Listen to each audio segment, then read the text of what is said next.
के लगातार धूल चटावत रहल। जब ओकरा शरीर पर ड्रोन गिरल तब वो हिम्मत ना हारल। जिंदगी या मौत से 29 दिन तक लड़त रहल। जी हाँ, बात हो रहल बा बक्सर जिला के शहीद जवान के, जेकर पार्थिव शरीर बक्सर में पहुंचल। लेकिन पार्थिव शरीर जैसे ही पहुंचल, लोग के नारा पाकिस्तान मुर्दाबाद, हिंदुस्तान जिंदाबाद से पूरा धरती से आसमान तक गूंज उठल। एगो देश के जवान, जब भारत के लोग चैन के नींद सुतेला तो यही देश के जवान के हाथ में पूरा देश के बागडोर रहेला, सीमा के बागडोर रहेला। जी हाँ, वही देश के जवान खातिर एगो मुक्तक बटुए कि सरहद के उस पार खड़ा था जो सीना ताने, धूप हो बारिश हो या बर्फ के वीराने, न हिला कभी न थमा कभी वो, जैसे तिरंगे से उसका रग रग जुड़ा हो। बंदूक उसकी साथी थी और गोलियां गीत, हर सांस में बसता था उसका भारत का मीत। रातों को जब सब चैन की नींद सोते थे, वो पहरे में अपनी नींद खोते थे। माँ की ममता छोड़ आया था वो पीछे, केवल एक वादा, माँ लौटूंगा सीने पे विजय लिए।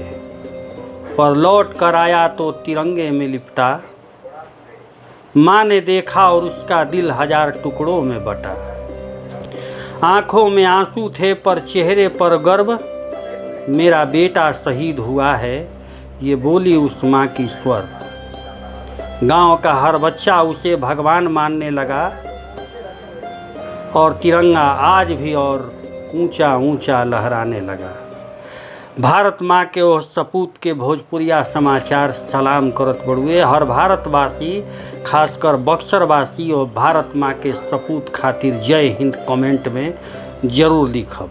यह सेना के जवान जेकरा बदौलत आज भारत के प्रत्येक नागरिक सुरक्षित बटुए। हमनी के चैन से बानी जा कि सेना के जवान हमनी के पूरी तरह से सुरक्षा कर रहल बाड़न। पंचतत्व में विलीन हो गए ऑपरेशन सिंदूर में शहीद सुनील। मुखाग्नि दे के 14 साल के बेटा बाप के कैले सैल्यूट। फौजी भाई बोलन, वेंटिलेटर पे भी मुस्कुरात रहलन हमार भाई। सोच सकीला इस शब्द सुनला के बाद हर भारतवासी के रोम रोम से बदला के आग निकले लागी। ओ भारत के ओ शहीद के लोग सलाम करे लागी। ओह पाकिस्तान के नेस्तो नाबूद करे खातिर हर भारत खड़ा मिली। ऑपरेशन सिंदूर में शहीद हवलदार सुनील सिंह यादव 46 साल रविवार के पंचतत्व में विलीन हो गए।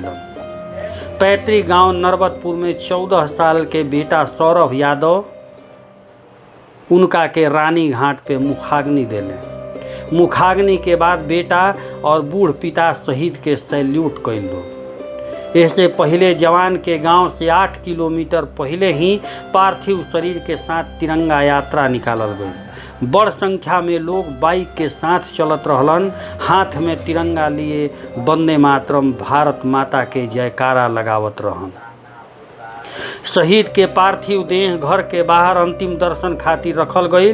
एह दौरान मेहरारू फूट फूट के रो पड़ली। बेटा श्रद्धांजलि देले, छोट फौजी भाई सैल्यूट कैले। इनकर एगो छोट भाई फौजी बाड़े, उहो सैल्यूट अपन भाई के कैले।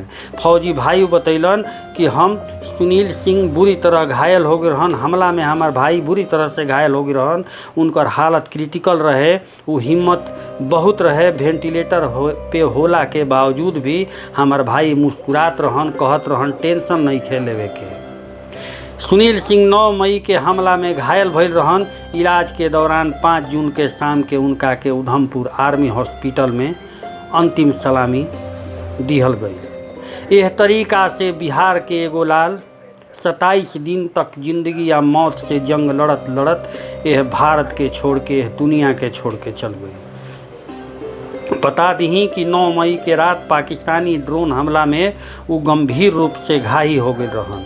घायल भइला के बाद प्राथमिक इलाज कइल गई। हालत बिगड़ला के बाद 15 मई के एयर लिफ्ट क के माने जहाज के माध्यम से उधमपुर सैन्य अस्पताल में भर्ती करावल गई, जहाँ 27वां दिन वो अपन अंतिम सांस लेने। बता दी कि इससे पहले पटना से पार्थिव शरीर जब पटना पहुंचल दिल्ली से, तहिजा डिप्टी सीएम सम्राट चौधरी, नेता प्रतिपक्ष तेजस्वी यादव, सब लोग श्रद्धा सुमन अर्पित कैलो। एह तरीका से एगो भारत के लाल, बक्सर के लाल हमनी के दुनिया के छोड़ के चल गई। लेकिन सैल्यूट बा वो माँ बाप के जेकर ई बेटा रहल। शहीद के हर बार अंतिम इच्छा रहेला कि चाह नहीं मैं सुरबाला के गहनों में भी गूथा जाऊं, चाह नहीं मैं बिंध प्यारी को ललचाऊं, मुझे फेंक ले देना वनमाली, उस रास्ते पे तुम देना फेंक, मातृभूमि पर शीश चढ़ाने, जहाँ जाए वीर अनेक, जहाँ जाए वीर अनेक। भारत माता के जयकारा लगावत कमेंट बॉक्स में जय हिंद करत रउरा सभे।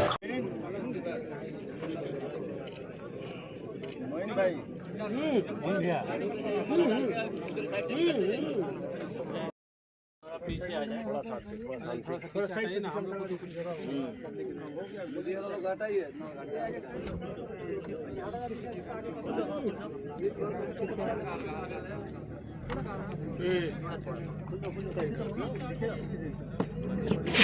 जी, आज हम शहीद हवलदार श्री सुनील कुमार जी के लोग जो सर्वोच्च बलिदान जो उन्होंने दिया है, वहाँ पर हम लोग उपस्थित हैं और हम लोग भी बड़े मर्माहत हैं कि जिस तरह से ऑपरेशन सिंदूर में बहादुरी का परिचय देते हुए श्री सुनील कुमार जी ने एक असक्षम वीरता का प्रदर्शन करते हुए पाकिस्तान का सामना किया, वो बड़े ही एक प्रेरणा स्रोत है और आने वाले पीढ़ियों के लिए वो सभी के लिए एक प्रेरणा बनेगा और सभी लोग उनको याद करेंगे।